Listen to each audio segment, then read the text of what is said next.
Good morning student. मैं मनोरंजना शुक्ला, आपकी संस्कृत टीचर। आज हम आपको संस्कृत के पार्ट 1, पार्ट 2, पार्ट 3 तीनों का रिवीजन कराएंगे, क्योंकि यूनिट टेस्ट में तीनों ही चैप्टर आने वाले हैं। तो देखिए बच्चों, सबसे पहले हम प्रश्न उत्तर से शुरू कर रहे हैं। श्री कृष्ण वंदना कस्य रचना अस्ति।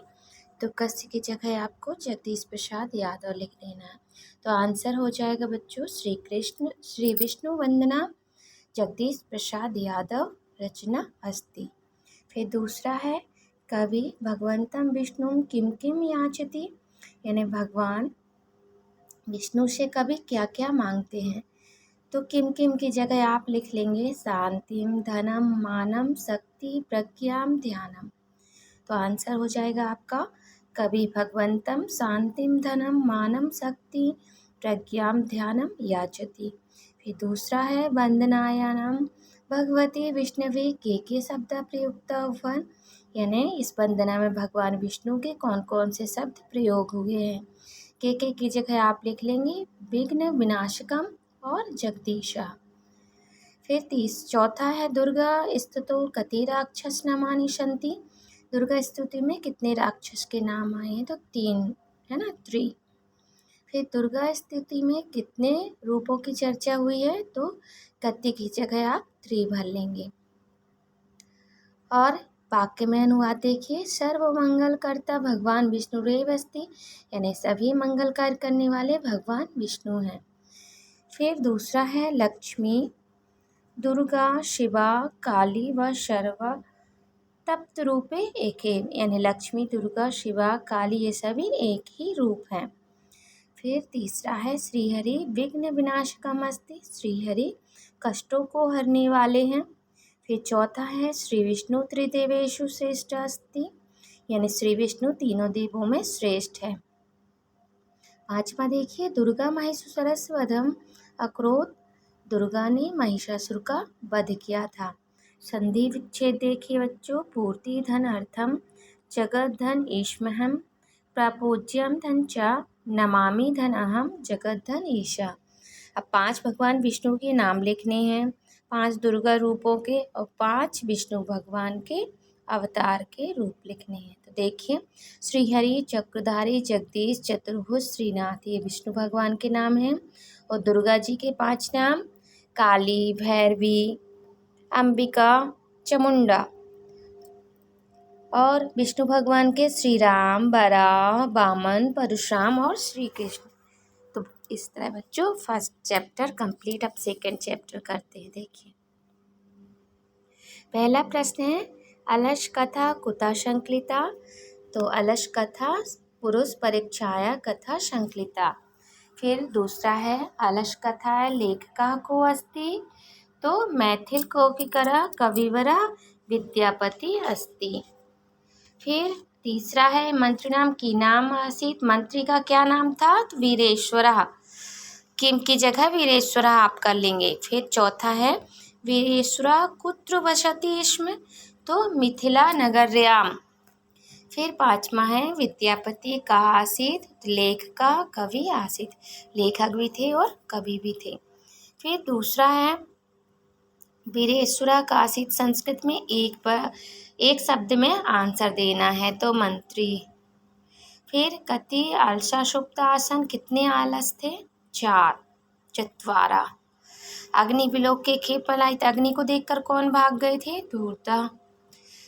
पुरुष परीक्षाएं कस्य रचना अस्ति, तो मैथिल कोकिला कविवर श्रीमंत विद्यापति। फिर आलसा कुत्र बसंती, इसमें आलसशालायाम, है ना, कहाँ रहते थे, आलसशाला में। संधि देखिए कार्णिका धन चा आलसेभ्या धन चा स्वाधन उदरम वस्त्रधन आवृत मुखेन पतिर्धन एव। फिर देखिए इसका संधि करना है। फिर देखिए बच्चों संधि जोड़कर लिखना है हमें। तो नालसा नाम काचिलोके तत्रैव परोपकारी जगदीश। अब बच्चों हिंदी में अनुवाद करना है। तो देखिए पहला है कविवरा विद्यापति कोकिल में मैथिल कोकिला इति कथ्येत। तो कवि विद्यापति को मैथिल कोकिल कहा जाता है, मैथिल के कवि कोयल। ठीक है। फिर दूसरा है विद्यापति बिहार राज्य एवं निवासी अस्ति। विद्यापति बिहार राज्य के निवासी थे। दूसरा है विद्यापति भगवत शंकरस्य विलक्षणम भक्तासीत, यानी विद्यापति भगवान शंकर के अनन्य भक्त थे। फिर कथ्येत यत् भगवान शिव विद्यापति गृह सेवक रूपे वसति स्म। कहा जाता है, यह कहते हैं कि भगवान शिव विद्यापति के घर सेवक के रूप में रहते थे। फिर पांचवा है पदावली विद्यापति अनुत्तमा रचना अस्ति। पदावली विद्यापति की अनुत्तम रचना है। शब्द रूप देखिए बच्चों। प्रलाप का द्वितीय विभक्ति एक वचन लिखना है तो हो जाएगा प्रलापम। बाल का बच्चों षष्ठी विभक्ति बहुवचन बाल का नाम। नगरी का सप्तमी विभक्ति एक वचन नगर्याम। द्वितीय का तृतीय विभक्ति एक वचन द्वितीयेन।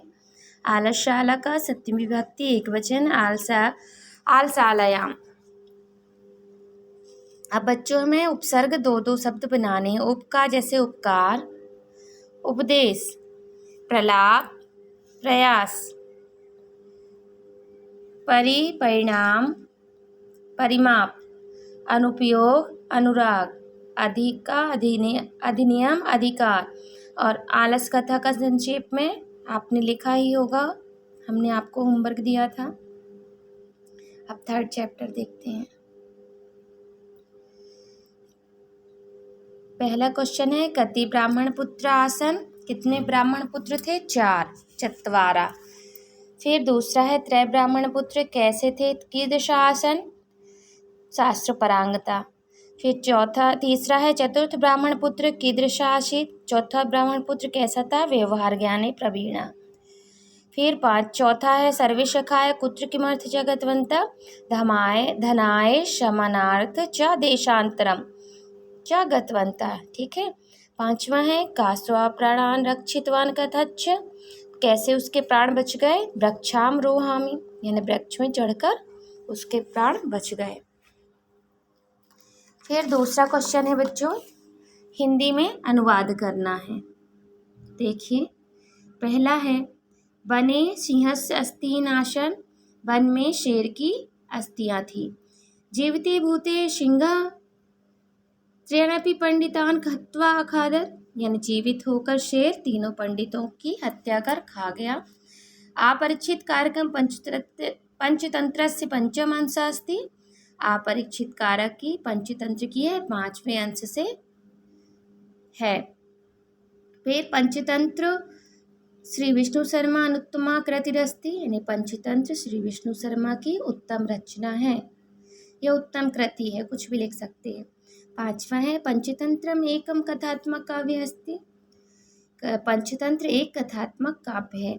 अब देखिए संधि स्नाने बुद्धिरोत्मा इत्युक्तमा नूनमेव।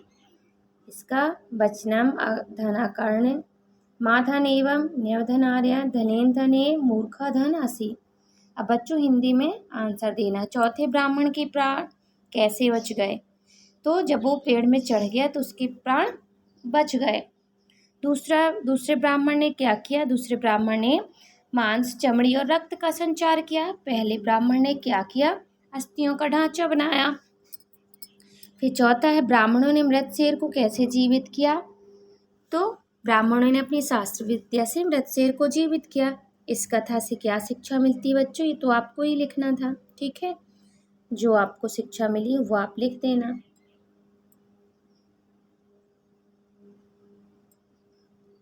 अब बच्चों निर्देश अनुसार हमें शब्द रूप लिखना है। तत् का सप्तमी विभक्ति बहुवचन लिखना है तो हो जाएगा तेषु।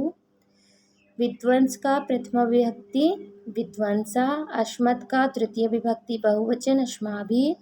ईदम का षष्ठी विभक्ति एक वचन अस्य।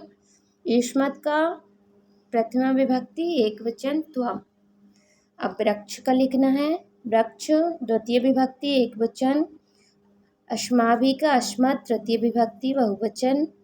वने का वन सप्तमी विभक्ति एकवचन, तस्मिन का तत् सप्तमी विभक्ति एकवचन, भावेन का भाव तृतीय विभक्ति एकवचन। अब अव्यय शब्द छांट कर लिखना है और इसकी ये परिभाषा है।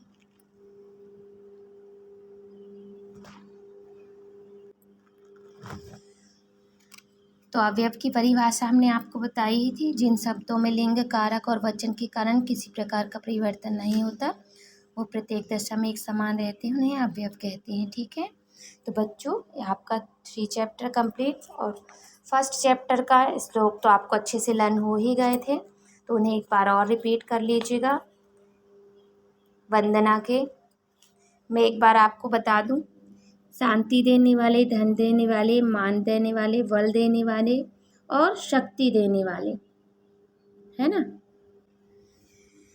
यानी जो हमें शांति देते हैं, धन देते हैं, मान देते हैं, बल देते हैं, शक्ति देते हैं, हमें ज्ञान देते हैं और हमें ऐसा ध्यान देते हैं जो हमेशा प्रभु के ध्यान में लगा रहे, और सबका मंगल करने वाले, सबके कष्टों को हरने वाले, ऐसे सब कार्य को जो पूर्ण करते हैं, ऐसे जगदीश को मैं हमेशा भजन करना चाहता हूँ या चाहती हूँ।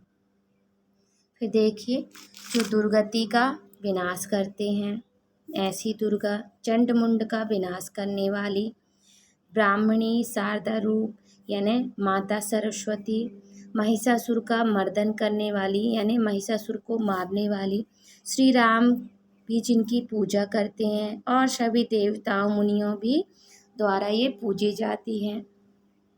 काली लक्ष्मी भवानी इनका रूप है, इनका हम क्षण क्षण नमन करते हैं। और बच्चों, ये जगदीश प्रसाद यादव भैया जी की रचना है।